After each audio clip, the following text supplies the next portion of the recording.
শীতের এক পড়ন্ত বিকেল শহরের সবচেয়ে ব্যস্ততম মোড়ে পুরনো বাস স্ট্যান্ডের কাছে পুলিশ কমিশনারের গাড়ি হঠাৎ থমকে দাঁড়ালো।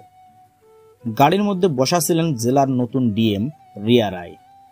তিনি একজন কঠোর এবং সৎ অফিসার হিসেবে পরিচিত। রিয়াকে দেখে মনে হতো যেন তিনি শুধুমাত্র আইন রক্ষার জন্যই জন্মেছেন, কিন্তু আজ তার মনে একটা অন্যরকম অনুভূতি। তিনি ভাবলেন, এই শহরের মানুষের আসল অবস্থা জানতে হলে তাদের ভিড়ের মধ্যে মিশে যেতে হবে। তাই তিনি তার ড্রাইভার এবং নিরাপত্তা কর্মীদের দূরে দাঁড়াতে বললেন এবং তিনি একটি সাধারণ হালকা নীল রঙের সালোয়ার কামিজ পরে বাজারে নেমে পড়লেন। তিনি হাঁটতে হাঁটতে একটি ছোট চায়ের দোকানের সামনে এসে দাঁড়ালেন। সেই দোকানের মালিক একজন 50 বছরের বৃদ্ধা, যার নাম ছিল সাবিত্রী দেবী, যিনি চা বানাতে ব্যস্ত ছিলেন। রিয়ার শৈশবের স্মৃতি মনে পড়ে গেল, যখন তার মা তাকে প্রায়ই এমন দোকানে চা খাওয়াতেন। তিনি সাবিত্রী দেবীর কাছে গিয়ে 1 কাপ চা চাইলেন।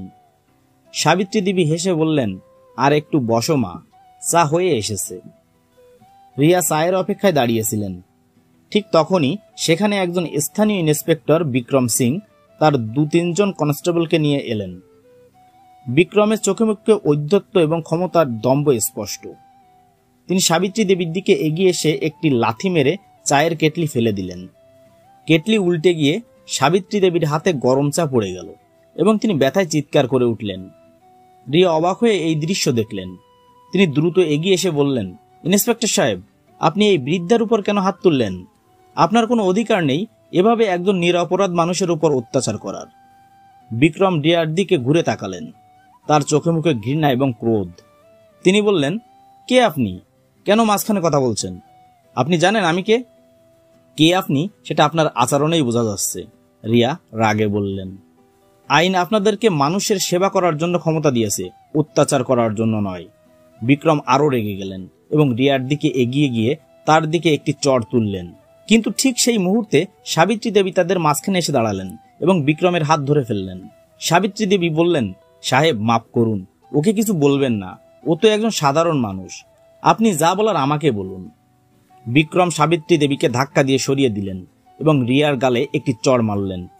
চড়টা এত জোরালো ছিল যে রিয়া টলমল করে উঠলেন, কিন্তু নিজেকে সামলে নিলেন। বিক্রম হেসে বললেন, তোকে বেশি বকবক করতে মানা করেছি না? এবার থেকে এমন করলে তোর ফল ভালো হবে না। এখানে ভিড় করিস না, এখন চল। বিক্রম এবং তার দল সেখান থেকে চলে গেলেন। রিয়া দেখলেন সাবিত্রী দেবী চোখের জল ফেলতে ফেলতে তার চায়ের জিনিসপত্র তুলে নিচ্ছেন।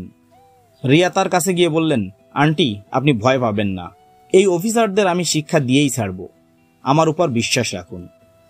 সাবিত্রী দেবী কাঁদতে কাঁদতে বললেন, মা, তুই কি করতে পারবি তাদের? তারা পুলিশ, বছরের পর বছর আমাদের উপর অত্যাচার করে এসেছে, আমাদের কেউ নেই। রিয়া সেখান থেকে চলে গেলেন। তার মনে প্রতিশোধের আগুন জ্বলছিল। পরের দিন তিনি তার এসপি অফিসারের ইউনিফর্ম পরে থানায় গেলেন। থানায় গিয়ে তিনি দেখলেন বিক্রম তার ডেস্কে বসে আছেন এবং হাসাহাসি করছেন। রিয়া বিক্রমের সামনে গিয়ে বললেন, ইন্সপেক্টর বিক্রম, আপনার বিরুদ্ধে একজন সাধারণ মানুষের উপর অত্যাচার করার অভিযোগ এসেছে, আমি আপনাকে সাসপেন্ড করতে এসেছি। বিক্রম তাকে দেখে অবাক হয়ে গেলেন। তিনি বুঝতে পারলেন এই সেই মহিলা যাকে তিনি গতকাল চড় মেরেছিলেন। বিক্রম হেসে বললেন, ম্যাডাম, আপনি কি স্বপ্ন দেখছেন? আমি এখানে এমন কোনো কাজ করিনি, আপনি আমার বিরুদ্ধে কোনো প্রমাণ দেখাতে পারবেন না। রিয়া তখন তার মোবাইল ফোন বের করলেন এবং বিক্রমকে তার বিরুদ্ধে আনা অভিযোগের প্রমাণ হিসেবে একটি ভিডিও দেখালেন। ভিডিওতে বিক্রমের সমস্ত অপরাধের দৃশ্য ছিল। বিক্রমের মুখ ফ্যাকাশে হয়ে গেল। তিনি বুঝতে পারলেন তার কেরিয়ার শেষ। রিয়া বললেন, বিক্রম, তুমি আমাকে চড় মেরেছো, সেই জন্য আমি তোমাকে শাস্তি দিচ্ছি না। আমি তোমাকে শাস্তি দিচ্ছি কারণ তুমি ক্ষমতার অপব্যবহার করেছো এবং তুমি একজন অসহায় বৃদ্ধার উপর অত্যাচার করেছো। বিক্রমকে সাসপেন্ড করা হলো। এই ঘটনা পুরো শহরে ছড়িয়ে পড়ল। রিয়াকে সাবিত্রী দেবীর মতো আরো অনেক অসহায় মানুষ আশীর্বাদ করতে লাগলেন। তিনি তাদের চোখে একজন নতুন আশার প্রতীক হয়ে উঠেছিলেন। রিয়া বুঝতে পারলেন একজন অফিসারের সবচেয়ে বড় ক্ষমতা হলো তার সততা এবং মানবিকতা, আর তার সবচেয়ে বড় দায়িত্ব হলো অসহায় মানুষের পাশে দাঁড়ানো। এই গল্পটি আমাদের শেখায় যে ক্ষমতা কেবল ক্ষমতা প্রয়োগ করার জন্য নয়, বরং সেটি সঠিক কাজে ব্যবহার করার জন্য। সৎ এবং মানবিক অফিসাররাই কেবল সমাজের উন্নতি ঘটাতে পারে। গল্পটি কেমন লাগলো তা তা কমেন্টে জানাতে পারেন। আর ভালো লাগলে একটি লাইক দিন।